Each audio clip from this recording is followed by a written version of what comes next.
Hello and welcome to The Wizard and the Priestess. My name is Nuala. My name is Matt. What are we talking today, Nuala?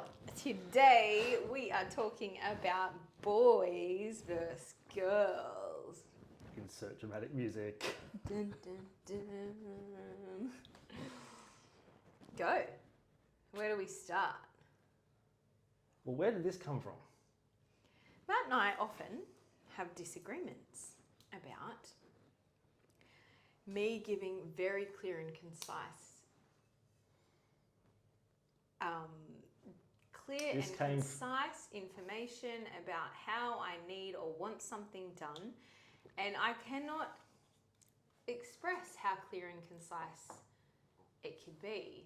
I have asked Matt to create a picture by putting a picture into the middle of a square, and Matt will somehow give me a picture inside a circle with words written all over it.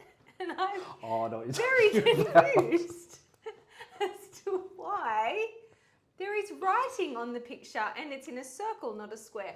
And I don't know, but what we've realised is there must be something different about the way he is wired. My eyes like twitching just thinking about it. I feel like this is either going to be really traumatic or really good therapy for us. It's probably really good therapy, Matt. Considering we've been told that we are, during this podcast, healing each other's feminine and masculine. Yeah. You would think that this is a perfect topic to really send it home. So Matt, can you just dive in here? How could it be so difficult to put a picture inside a square when that's all I've asked for? Why would I get a picture inside a circle with writing on it? I'm going to start this episode with a big sigh. All the guys are laughing right now. All the women are confused. Yes, that's fine. We are wired differently though, aren't we? Men and women. That is 100%. You know the saying, I can't remember who wrote the book, Men Are From Mars book. Men are from Mars, women are from Venus. There's an element of truth to that. Yeah. And I know in this, I think it's the Steiner model, Mars relates to the doing, the yang concept. And Venus is the feminine nurturing. So it is as true as it says on the book. Men are very simple creatures. And okay, let me explain how the brains work. All right, we'll sit back and relax. Get back. So, tell me all about it. The male brain. Think of it as a warehouse, right? You've got boxes everywhere. Warehouse full of boxes. I just can see inside your brain. If you could be so lucky, you would last 5 minutes. Where is the order, Matt? Okay. Our warehouse is full of boxes. Each box is a psychological theme, a concept, sport, work, family, this, that, everything. All the boxes are there.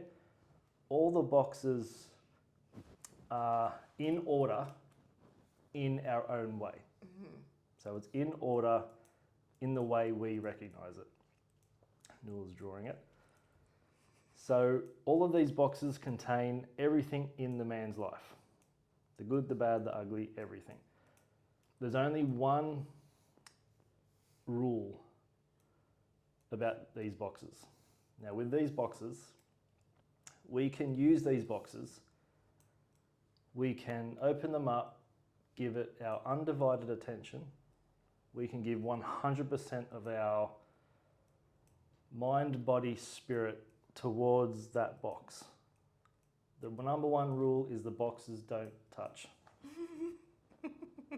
They cannot touch, otherwise the warehouse sometimes blows up. Okay? Now the female brain, well, the female brain, similar warehouse, okay, set up, boxes, except your boxes are fucking everywhere. and they're tipped out on each other. But the miraculous thing is, you know where each one is. Where we can put 100% of ourselves into one box, you can spread yourselves out over several boxes. Yes. And that we can't compute that. It doesn't make sense to us. It doesn't. It's like it's not possible. To men, women are fascinating creatures. I'm sure to women, you're like, what the fuck? Like, look on your face right now, that little drawing. It's actually the other way around. No, it totally your is. boxes are a mess and a shambles. No. My boxes are in coordination with each other.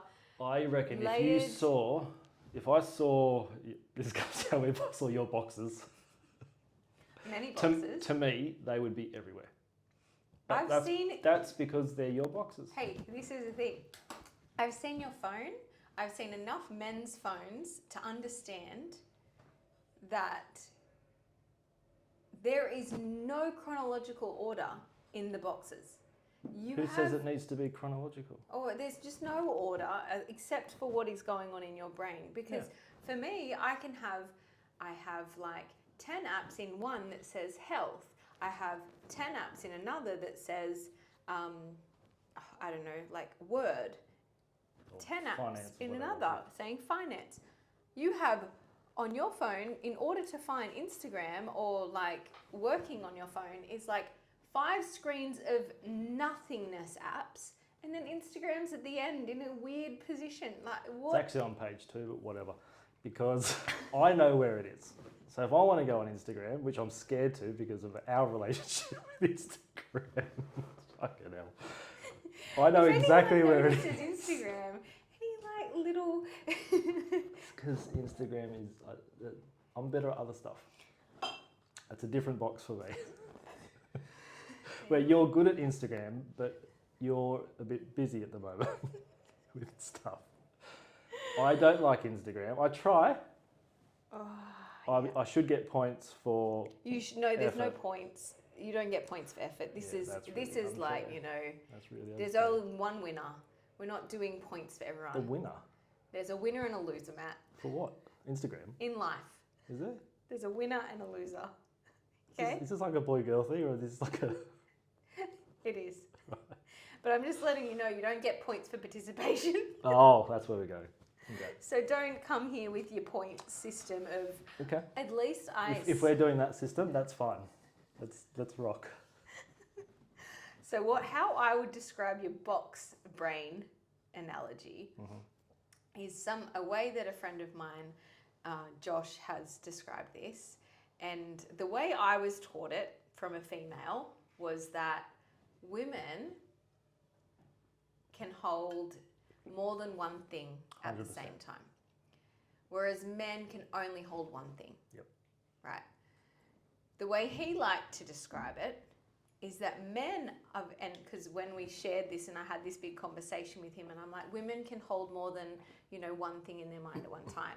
Him and the other men in the group was a little bit triggered, a little bit activated. Well, just not in like a fully, but just a little bit like, hang on a minute. No. Let's use a better term for that because that's not the case. And the way he described it was that men are much better at looking at a list and deciding what's the priority. And then they jump in the box of that one. Yep. And then they just focus there.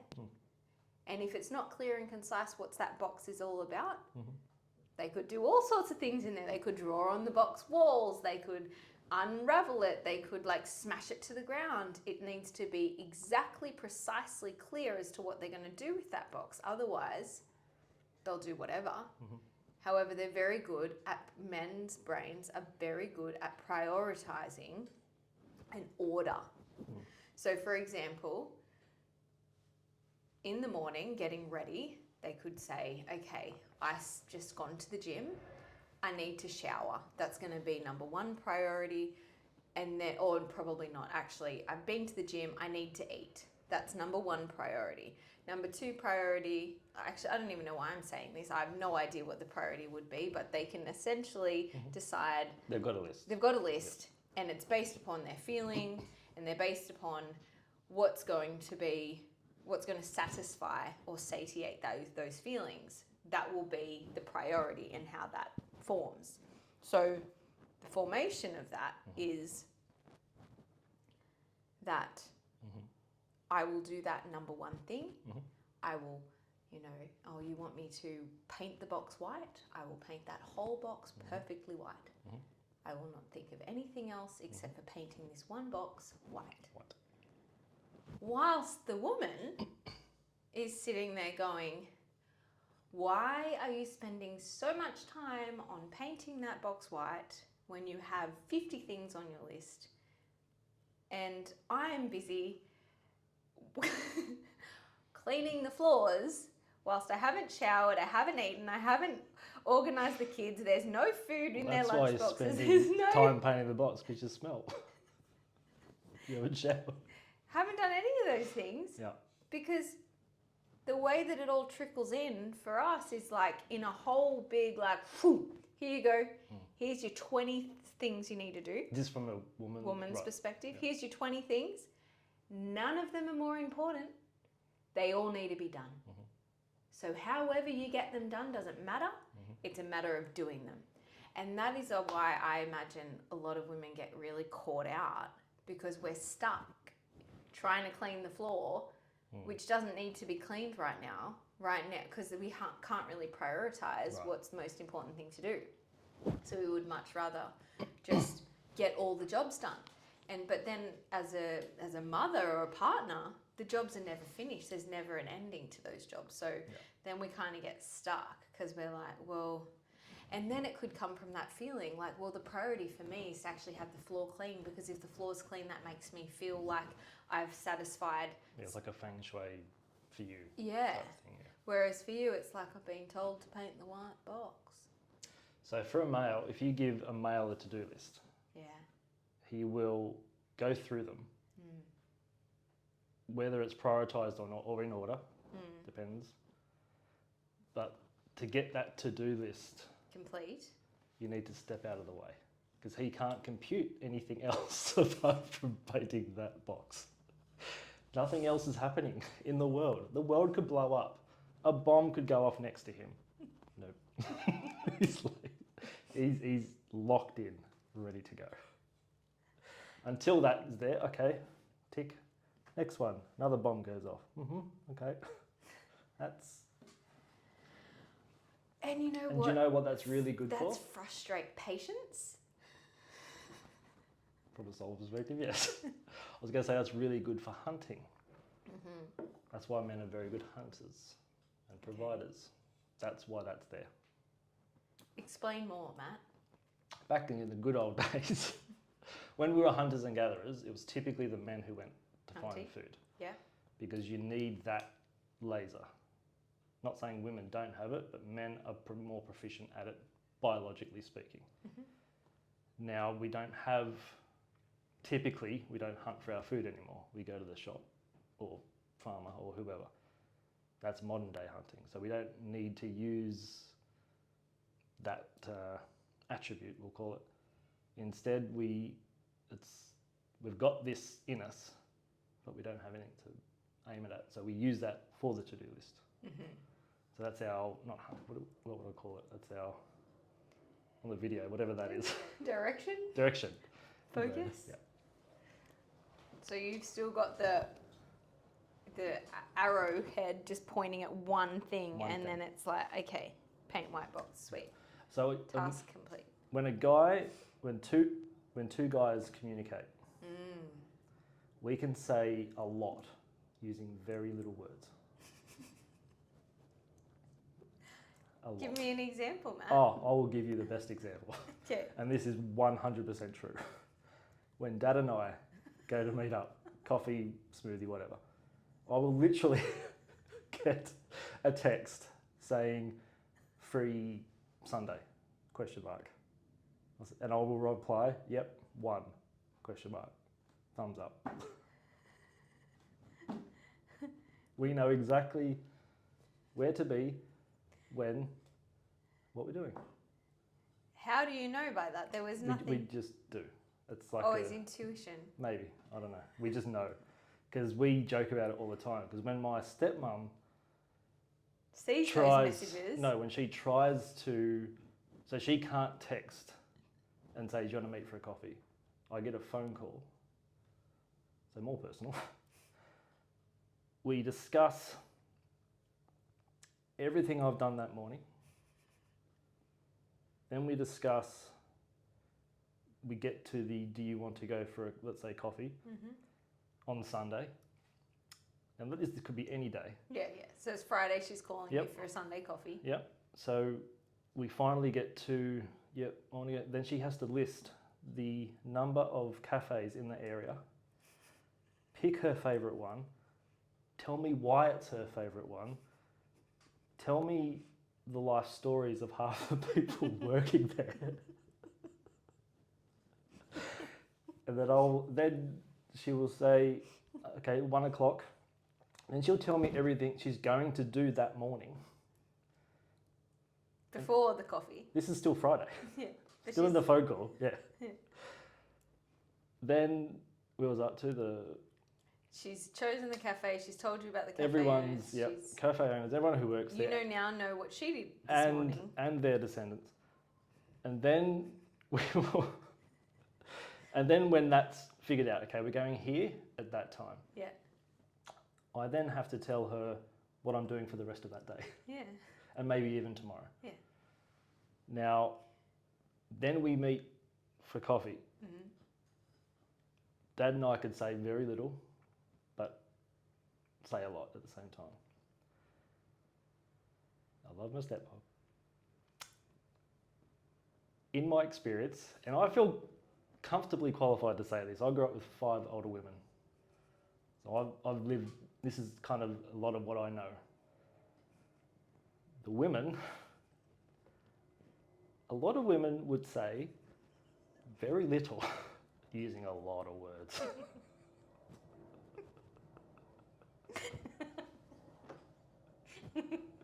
So by the time... I don't know what you're talking about. So I've had... So I've had a little nap in between conversation, and they're still going.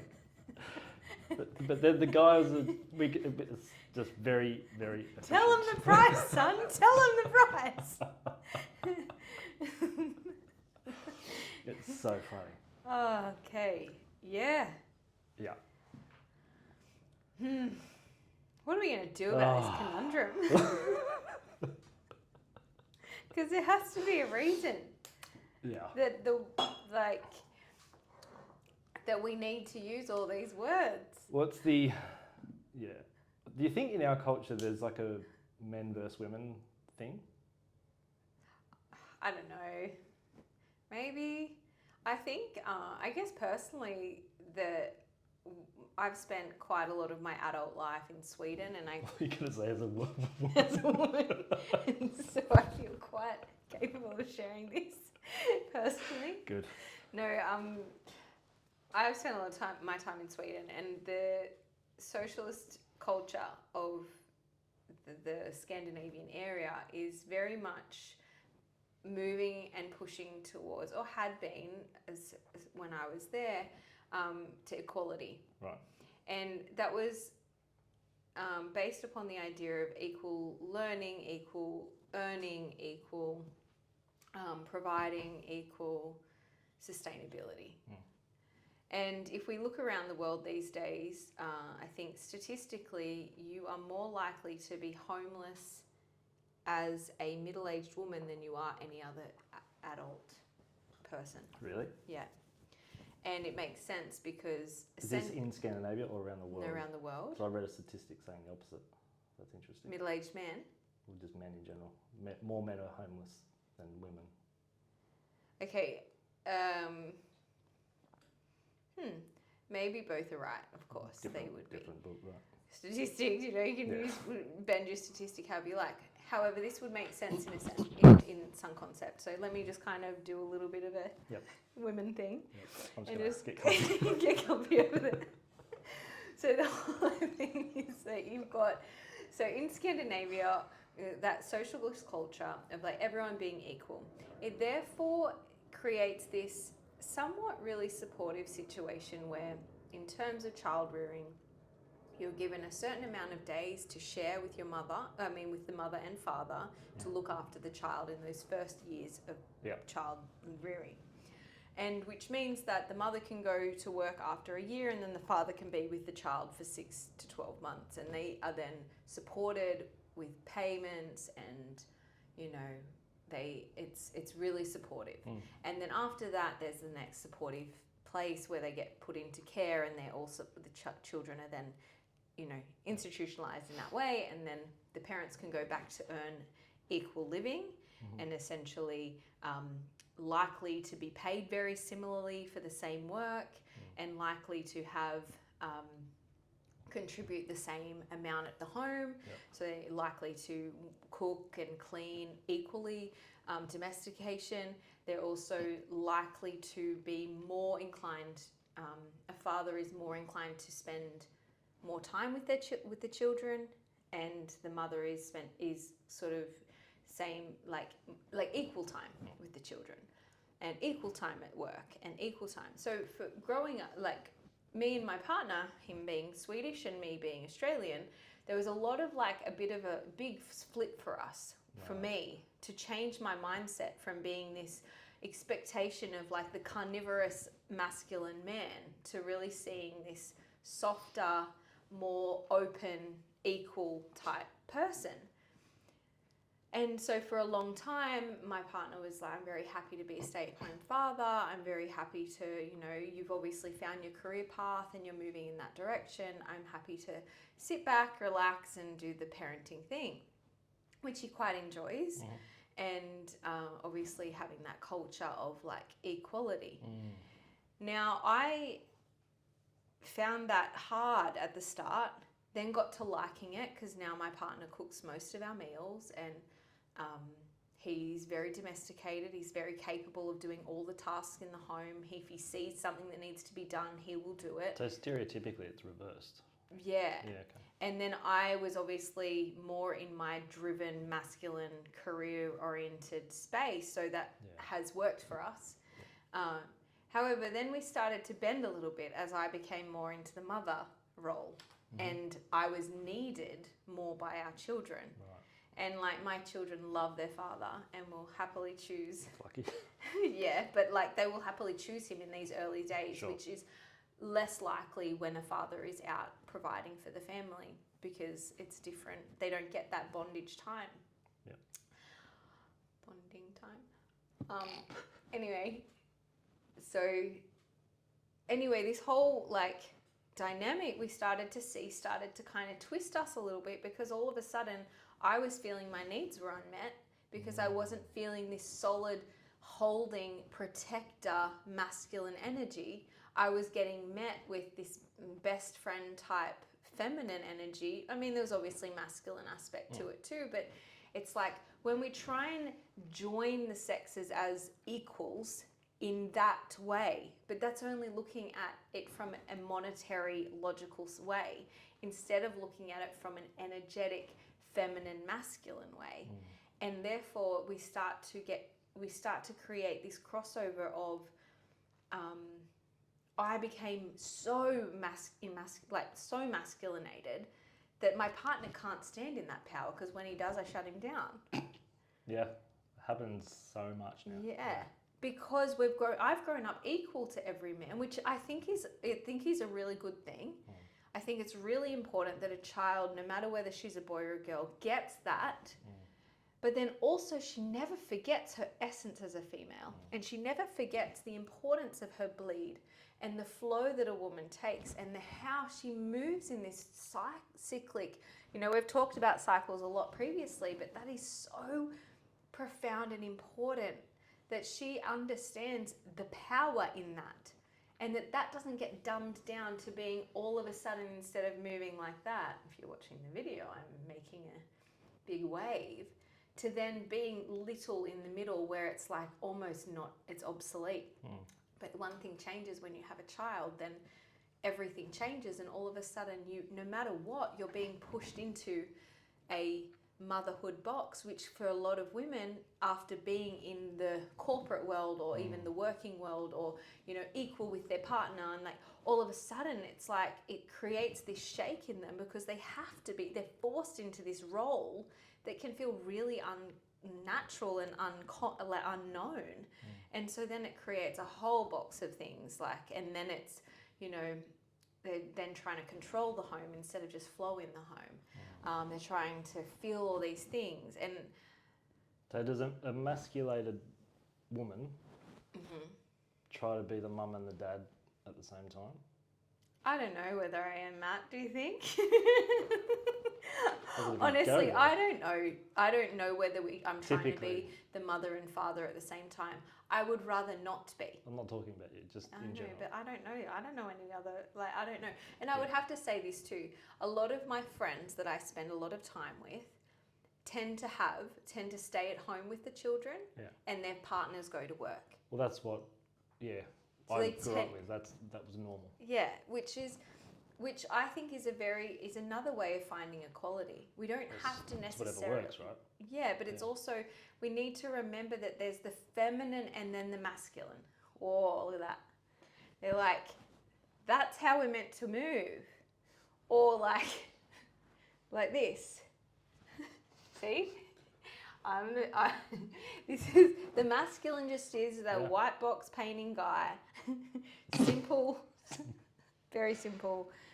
Expendable. I can explain the simplicity. Yeah, I want you to do that in a second. Let's write that down so we don't forget. But it's like this idea of this is how we're meant to move together. That's equality, not this. Yeah.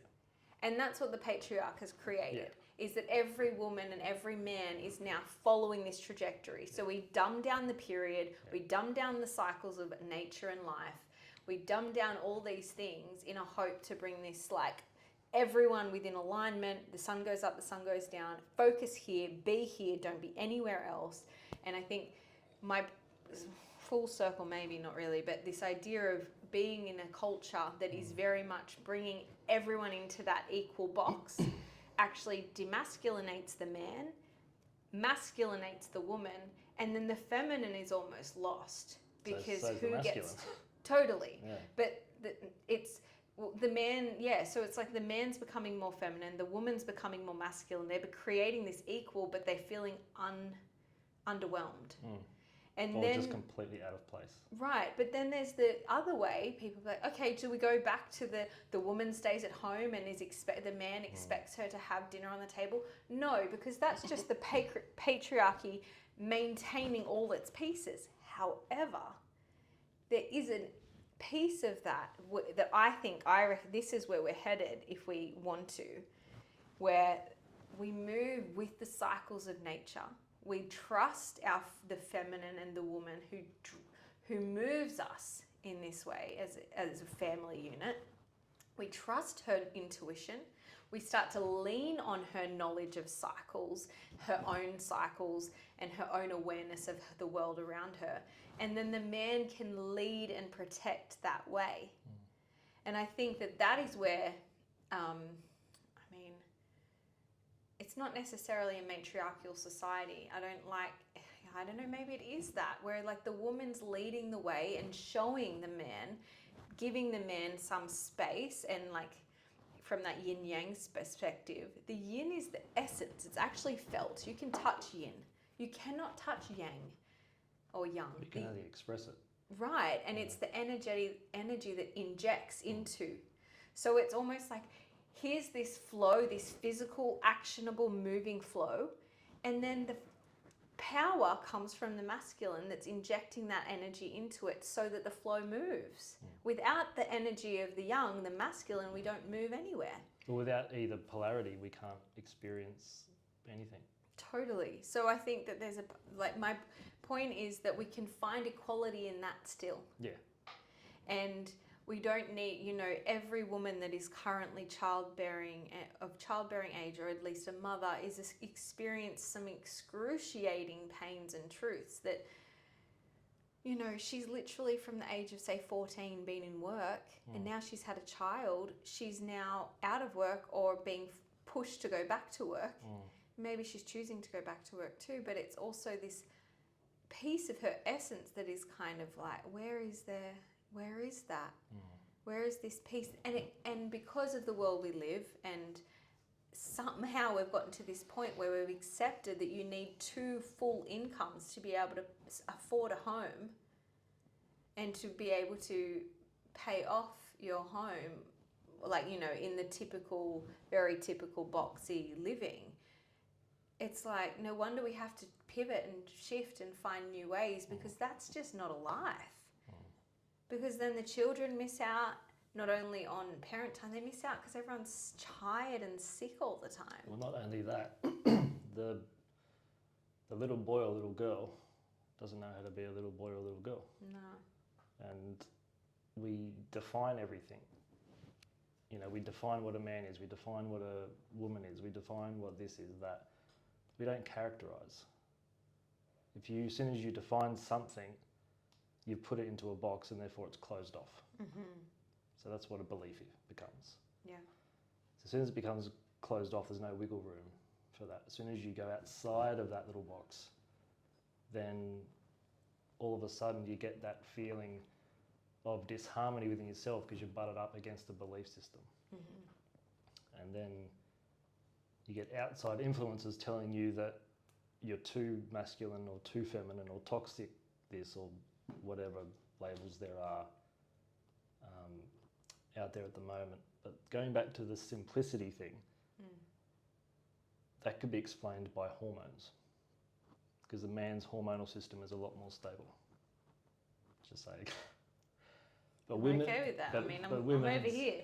But women's hormonal system's a lot more fragile, a lot more sensitive. Like the Ferrari. Ferrari, 100%. It is 100% true. It is, the woman is the Ferrari and the guy is the truck. The ute. No, dump truck. Dump truck, whatever you want to use. That is exactly what it is. And there's a lot of the time where, so I saw you had communication written somewhere. Did you? Yes. Good. So with the communication thing, it's funny because we do speak very different languages. Yeah. And you can either see the funny side of it, or you can see it as you see it with me and pull your hair out.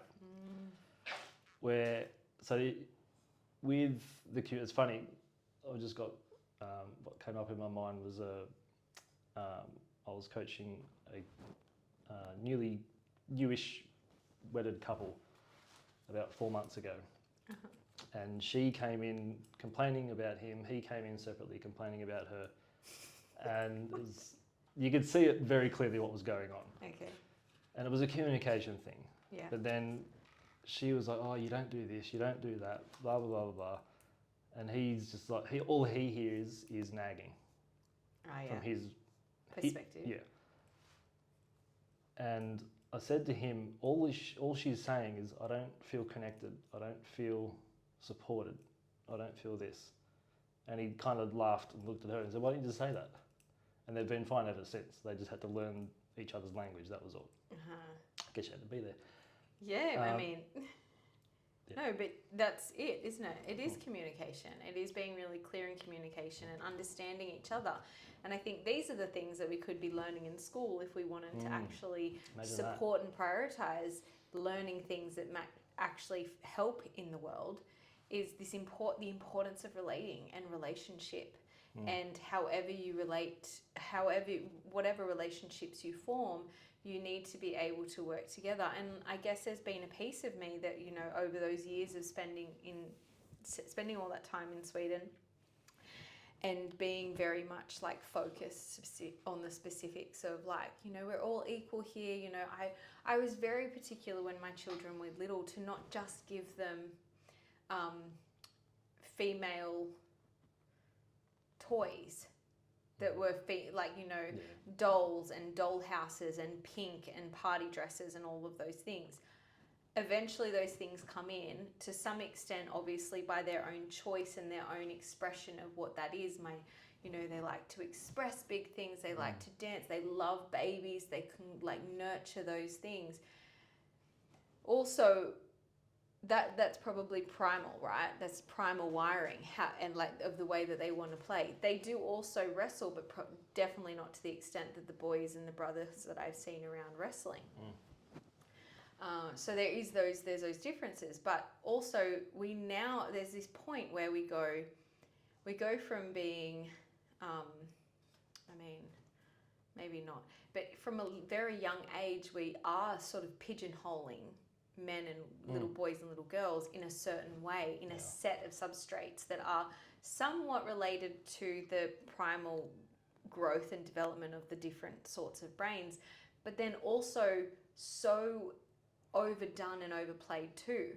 From my perspective, you cannot buy a little girl's top that doesn't have princesses are free and like beauty is me and happiness for life and flowers and princesses and like this depiction of perfection and beauty as it is pink and bright and vibrant. And then same thing, you cannot buy something for a little boy that is not like trucks are cool, rock on, like black, blues, red, like it's so done like that that I find it really uncomfortable, but it has taken me a long time to accept that, because I don't want to buy my kids just princess stuff, because the princess depiction, of course, is there's some beautiful stories in that, and I think it's an important story to be told, that, you know, understandably, princesses need a prince, and when they have that co-relationship that functions really well, they can procreate and create life, and that's sort of the human instinct and flow. So I can see that there's obviously a side of that for a long time that I was really against, you know, the woman who's just waiting for the prince to come and collect her and save her and kiss her and honor her. But I think we can see that from that perspective too, that in many ways it would be, I think there's a piece of princess in every girl that wants to be protected and held and nourished by her masculine, but not in a way that's domineering and, you know, a little bit too much abusive. But yeah, it does come down back to that communication piece and learning how to communicate with the opposite sex and being able to, you know, to have a bit more knowledge. And like I was trying to say before, was like, if we can get a bit more clear on what it is, like how can I ask you, how can I tell you this thing instead of nagging you? But it's like, I think that there's a really good book, you know, The Superior Man. No. You don't know The Superior Man? I'm sorry, I've forgotten who wrote it, but The Superior Man is a really great book about essentially revering your woman. Yeah. He calls her a woman all the time, which I find a bit degrading, but it's not. It's a beautiful book, and I remember my partner started reading it, and he's like, oh yeah, it's so true, but it's all the things. Essentially, he goes, you would love this book, because it just tells me all the things I need to do more to love you more. Right. And it's like, if you get home and you tell your woman to go dancing or come over here and dance with me, and she doesn't want to get off the lounge, you know you've got a problem. Because no woman would say no to that if she was feeling loved and connected. And if you held her and kissed her, and she didn't melt and respond, it's a very clear indicator that there's some big separation happening in your relationship, because every woman wants to feel held and secure by her partner.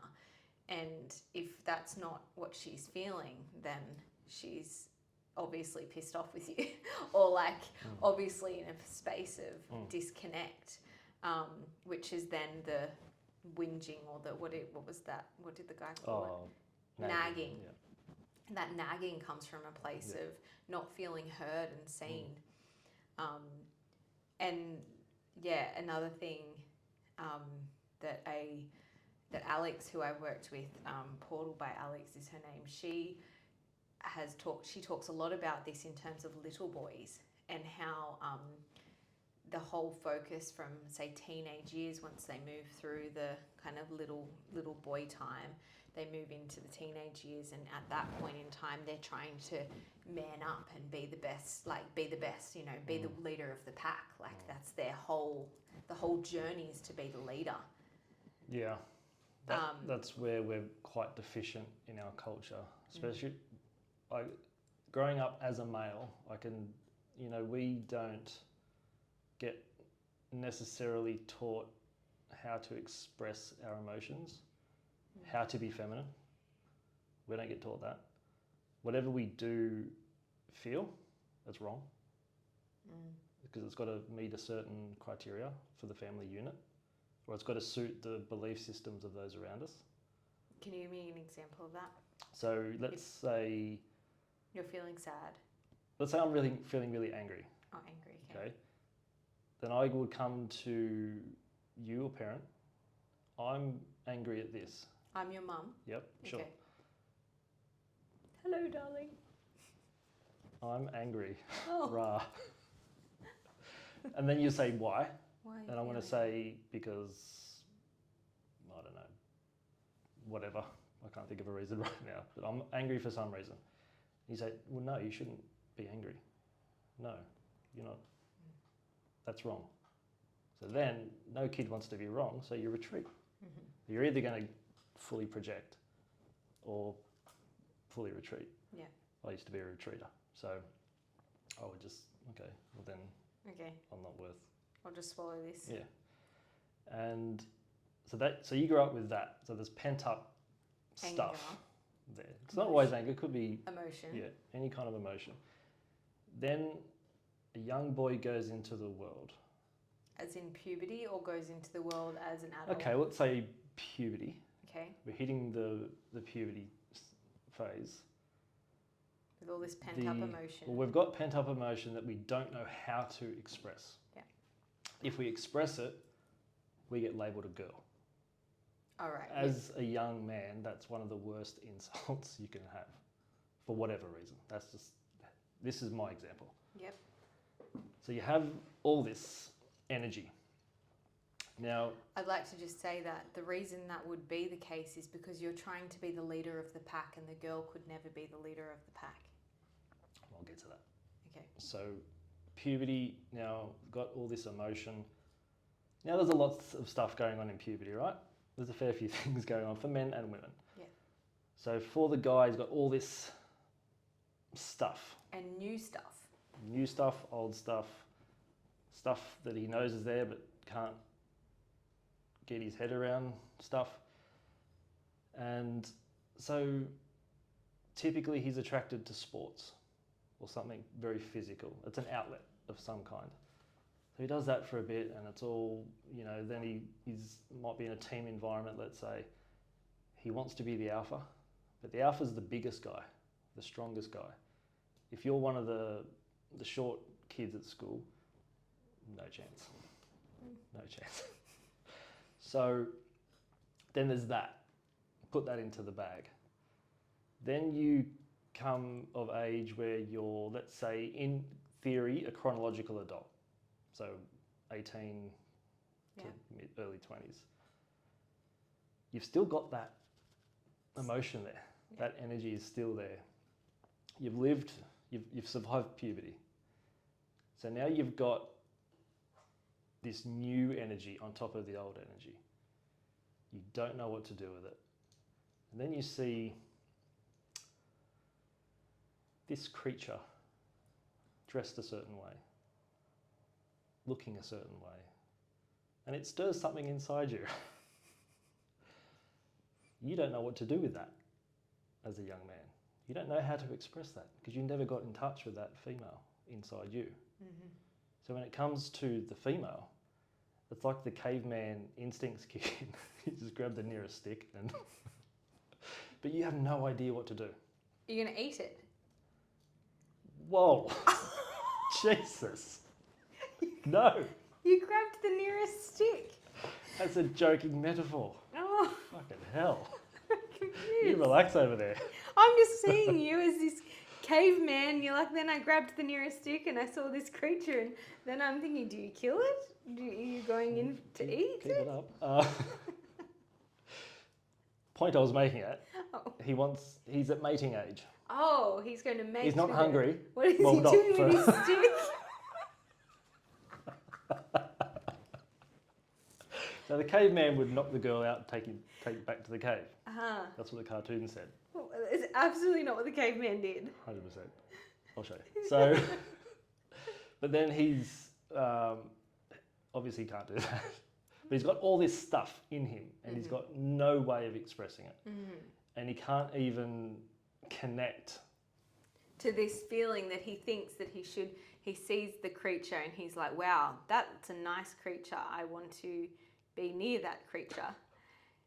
But he can't communicate because he's never actually learned how to communicate. Not only can he not communicate, he doesn't even understand it himself. Right. There's so much confusion. That's why there's a lot of rage. So then he just goes home and masturbates? Is that the... No. He's either going to be aggressive in and around that situation, either with his mates or the girl. He'd be aggressive to the girl. He's got something. He wants something. Has no idea how to get it. Okay. And he can't. It's like talking French and then Japanese. There's just nothing there. And he doesn't know what to do with that. Okay. So there's more energy there. So the point I was getting at, that there's no way for the young boys, the teenage boys, the young men, to express their energy. Because if they do, it's labelled toxic. Because what would they do? Well, it could be anything from... That's why we fight each other, we play a lot of sport, we lift weights, all this physical expression. Okay. I wouldn't call it toxic.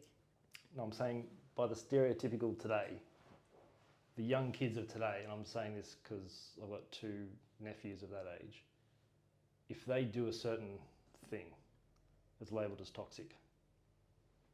Like as in fight, have a fight with someone, not go to the gym. No, not go to the gym. Okay, so you're saying if they act out.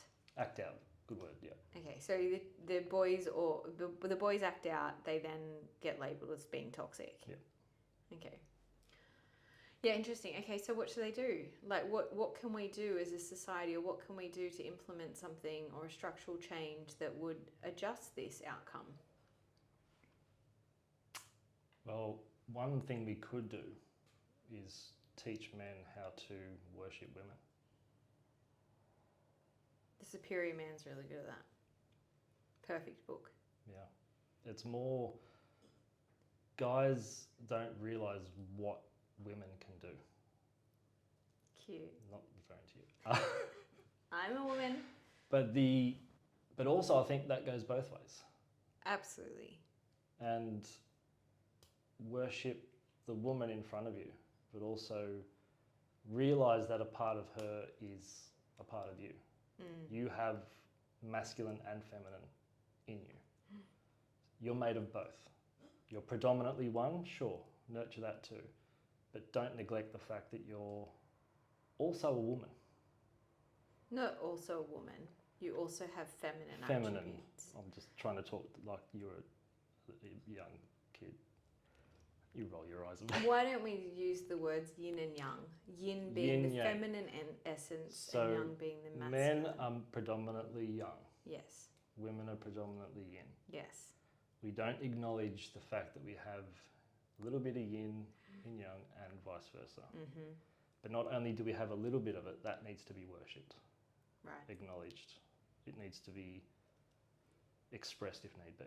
Do you believe that we should worship both the same, so that the feminine needs to be, because I don't know, I mean this is just my thinking, in terms that we have the difference between the male and the female brain function, I can the word worship as a woman feels really like indulgent and beautiful and nourishing. Do you feel the same way as a man? Do you feel like it's you need that partner of you needs to be worshipped as well? The man often needs to feel worshipped. Okay. To a point. Maybe worship's not the word. He needs to feel respected, wanted, He needs to feel like How can you he's make important. a man feel respected? Well, it's very different on an individual basis, obviously. But in general, it's just acknowledging the things that's been done. All guys need is an attaboy. Yeah. That's really all we need.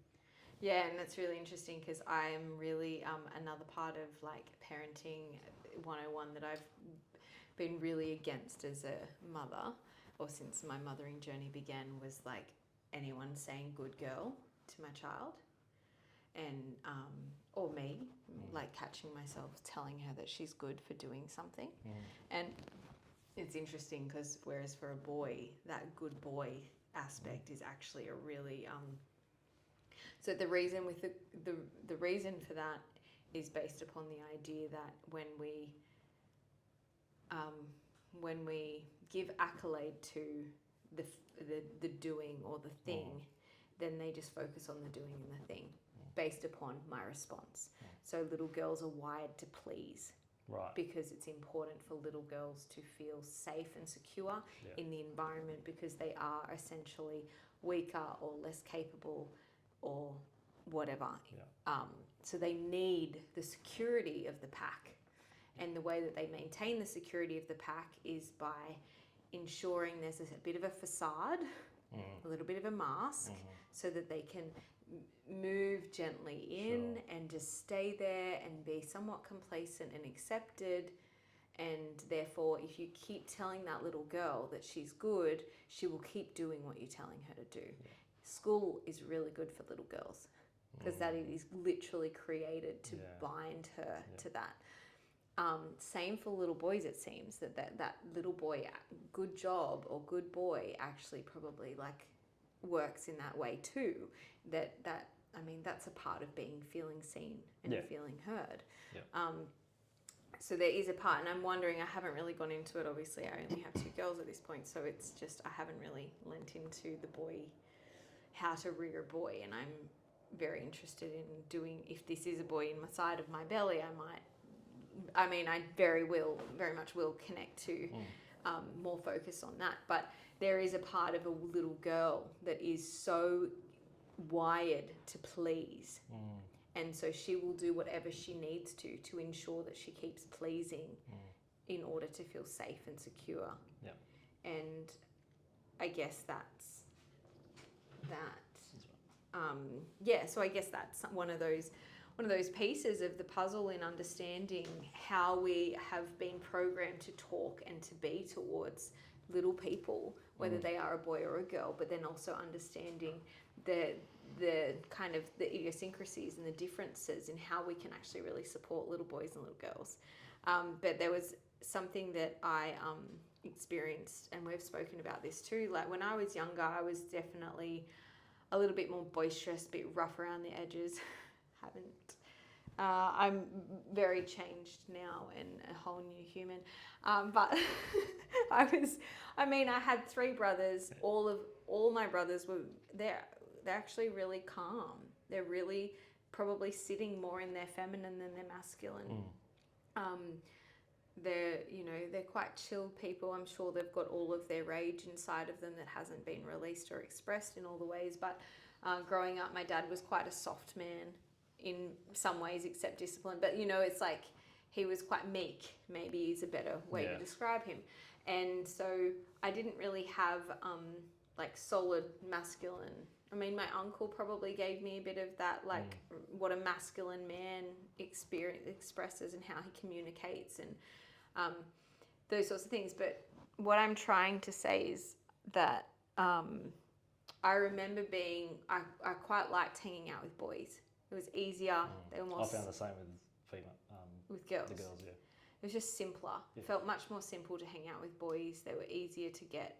But what I did find was that because I was feminine and a female, I had a best friend for a long time, and I would call him my best friend. He probably didn't, but that was just the way I saw him. He was a really important person in my life. And then slowly I started to realize that I was like, he would belittle me in front of his friends, or he wouldn't respect me. He wouldn't maintain the friendship that we had behind closed doors, as in away from his friend circle. And then in front of his friends, he would be so like almost rude and abusive. Like alpha. Yeah.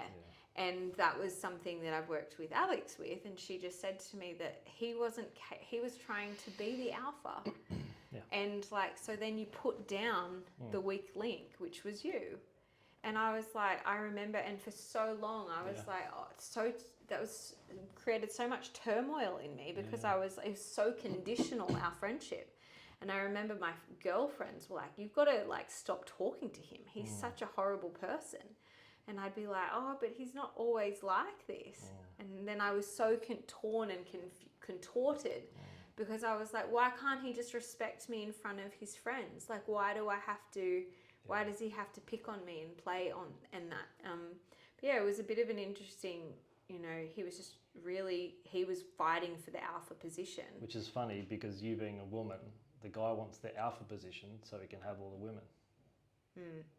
But I wasn't a woman to have. That makes sense. But he, like biologically, that was the wiring driving that at the deepest level, regardless of age. It's not an age thing. Can you explain that again? I kind of missed it. Because I'm just trying to think, why would he then belittle me? It doesn't matter. If he was trying to connect to the women, like he was trying to be the alpha for the women, why would he belittle me, the woman? Is that, or are you just saying it doesn't matter? I was just an easy target. Yeah, absolutely. Yeah, no, absolutely. If it wasn't you, it was the next person. It was the little guy. Yeah. Little guy that gets picked on and like, you know, it's really, it's pretty full on. But then we get taught if you're not the alpha, you're not worth it, or you're not worthy of success or blah blah blah. Yeah, right. And because how would that play out realistically in caveman times? I don't actually know the truth here, but I would imagine there would be an alpha, and I would imagine that there would therefore be beta males as well that were feeling all these feelings too. Like that feels like that's maybe not something that has, maybe it's become more toxic in our culture. As the caveman, I think it hasn't gone any, it's still here, but it's more archetypal. Okay. So the what would be our ideal function as a, like, you know, as a man moving through, say, like a man that's moved through puberty and is now an adult man? Like, from what I've learnt and discovered is that the way that we support them is to just understand what their wiring is offering them, and understand that, you know, there's this fight in you that's wanting to be the best of the best. And you can like, how do we work with that? Because if this is hardwired into the primal function of our brain, we need to be able to utilize it. And I know the one thing that I've learned and that stuck with me is that women are generally driven to be people pleasers, hence why women tend to svis. It's a word I made up the other day, because it's saying that women are, what was it? To speak, to share their feelings in a safe space. Right. So, svis. Yep. So it's like svissing. It's like a thing that women would do to allow themselves to share their feelings in a safe space. So it might be about someone else. It might be about something else. It might be about their own personal journey. But it's a safe space and they share what they feel is okay. It mightn't be a very good thing to share. But if we svis about it, then there's no one gets hurt. Yeah. No one, you know, it's important that stays within the safe space. Yeah. And it's sort of like a counselling session. Yep. Now, that is really common because we don't want to fight. We don't want to cause any disruption within the group and the harmony of the group. But also there's this feeling, and that we've figured out that we can talk to get it out. Whereas obviously that's different. But I'm just thinking, so then the way to teach a woman that, I guess, is to support her to svis and find those safe spaces to share in, instead of using really toxic ways of like sharing information behind someone's back, or talking to someone about someone else in a really negative way, and knowing that you shouldn't have said this and saying this and whatever, because you don't have the guts to actually say it to someone's face, kind of thing. But yeah, I think I can understand that from a feminine perspective. So now I'm mindful of how I speak with my children, and I'm mindful not to speak about things in front of them. Like if I have something to say that should be shared in a space, then I make sure that safe space is away from them. So they're not actually indulging in whatever information or feelings I want to get off my chest. So that's an aspect. And also another part is really communicating, like helping them to understand what they're saying and how they're sharing it, and allowing them to stand up and talk and speak their truth.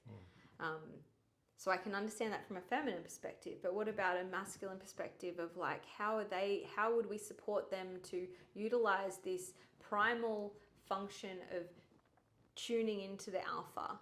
Is that a thing? Like, or maybe not? Like, if it's primarily driven inside of the brain, how do we therefore then support them to either reduce the drive a little bit, or... I don't think every guy wants to be the alpha. No. Some do, sure. Okay. A guy, typically, it seems to be in us to be the protector, to be the provider. What that looks like could vary completely differently from person to person. So it's...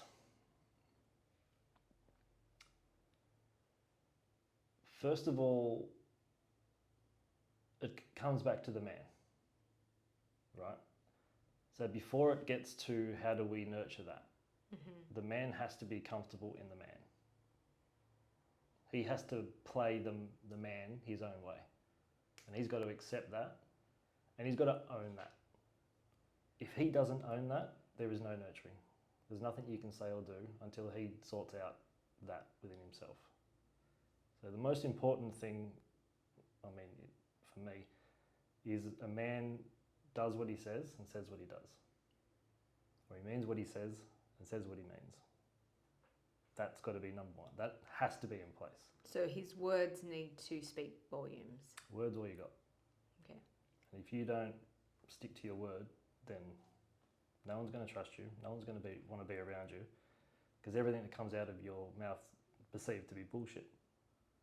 So now going back to childhood, if a child tells a story and it's not entertained by the parent, and it's like, oh, later, and they get shut off, that child's either going to completely retract in himself, or he's going to exaggerate the story to get the wow factor.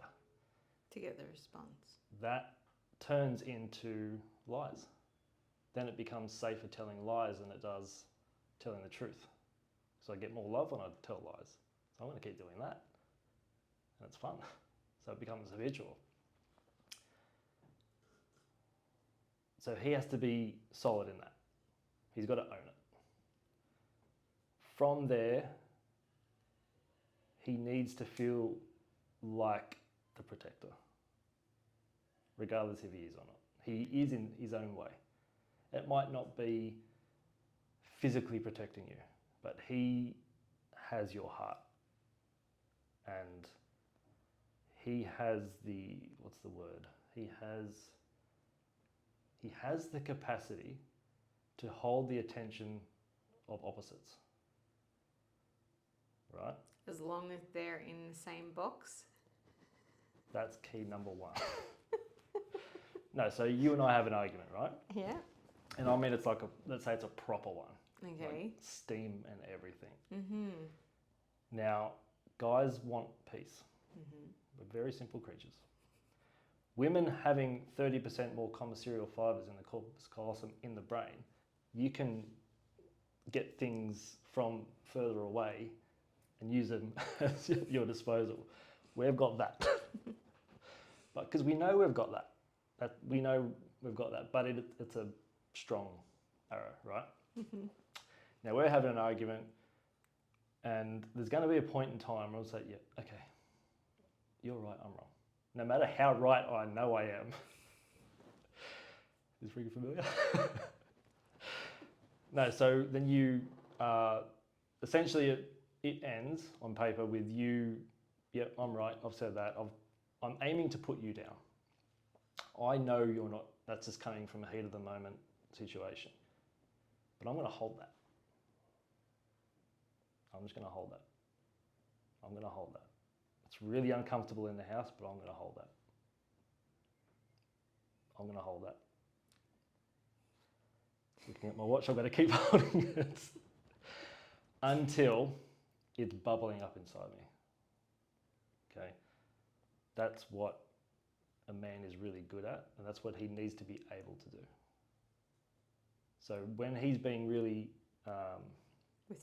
withdrawn, a lady will likely think, oh, he doesn't listen to me, he doesn't do this, doesn't do that. He's really in his own self, probably thinking to himself, how do I fix this?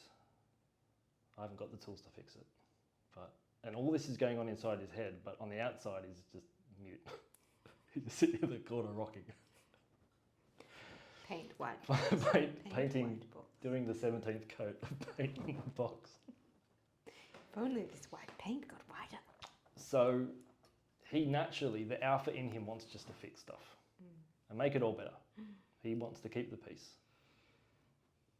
But whatever that looks like so she needs to kind of see that in his own way. And just, okay, he's processing some stuff. And often you would need to lean into it and not point the finger. As soon as you point the finger... Well, you got 3 fingers pointing back at you. I was going to say, every time you point the finger, that's a judgment. So, yep. Coffee at 1? I guess I just add to that.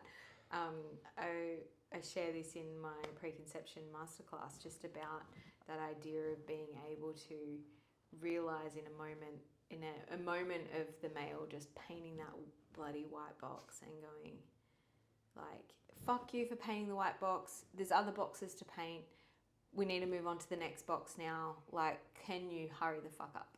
And then that response being like, and the holding. Fuck, that was a lot of fucking holding. But where if he hears, oh, it would really help me out if you could do the other box. Yeah. That's all he needs to hear. Yeah, no, but it doesn't matter because you're not painting the right box. It's just like, right. It's really, at that point in time, it's like the priority is no longer that white box. Yeah. It should have been the black box. And right. The fact that you're still doing the white box is just beyond frustration because there's 50 other things to do and you've lost the priority, but because you chose that as number 1 priority, we've now got 50 priority boxes and we can't get to those. I can't get to those all on my own. Anyway, so yes, the white box is no longer a thing. The big thing is being in that moment where you're saying to lean in as the feminine to lean into the masculine, and I really resonate with that because when I have had this conversation with my partner and he's busy on that white box and I'm like, fuck man, just get off the white box now, moving on. And he holds that thing and he creates that frustration, or I've created that really. And then and I'm just pissed off and I'm just walking around the house and the kids start to be pissed off because they're obviously feeling that too. And if I can catch myself enough, which I'm working on and I'm doing better with, and I can look back at him and go, hey, I know I just made a mountain out of a molehill. I get it. This is what I was feeling, and this is why I was that way. And I'm sorry. And then the response I tend to get is, okay, I understand your perspective. I just was doing what you wanted me to do. You wanted me to do the white box, so that's what I was focused on in that moment. And I was like, yeah, I know, but I needed you to do the white box as well as the black box, or get them both done. Because now it's just all on me. And now there's too much pressure on me. And feeling that pressure means that I don't feel held and protected and supported in that way. Yeah. and then it sort of like dissipates. The mist, I like to call it the fog, or that holding is like a fog. And you can feel it like when a couple walks in and there's fog, it's like, who's got the like, what's that on? The blower? Yeah. Who's got the blower to like lift this and try their best. But yeah, so anyway, that's absolutely a really powerful thing and tool and I guess I keep thinking like, we've got to help the kids. But actually, it all comes down to us right now in this moment. We need to help ourselves. There's no helping of the kids and the children of the next generation until we actually look inside and go, okay, I'm a female in this moment, or a male, we're in this form, and our brains are wired in this way. And I would highly recommend, if you want to get more in depth to this, Portal by Alex. She's beautiful and great at all these things. Reading The Superior Man. Apparently he's also written a book, The Superior Woman, which would be for... Have you read that? No. Who needs to read that when you're already fucking superior, man? Oh shit, I just made it go really bad. No, of course I will. The thing is, when I've read The Superior Man or pieces and snippets of it, it humbles me and then makes me want to love my partner more. So I think that you could read either or and feel very humbled and then very much wanting to love and lean in more. So I don't think it's necessity to read both of them, but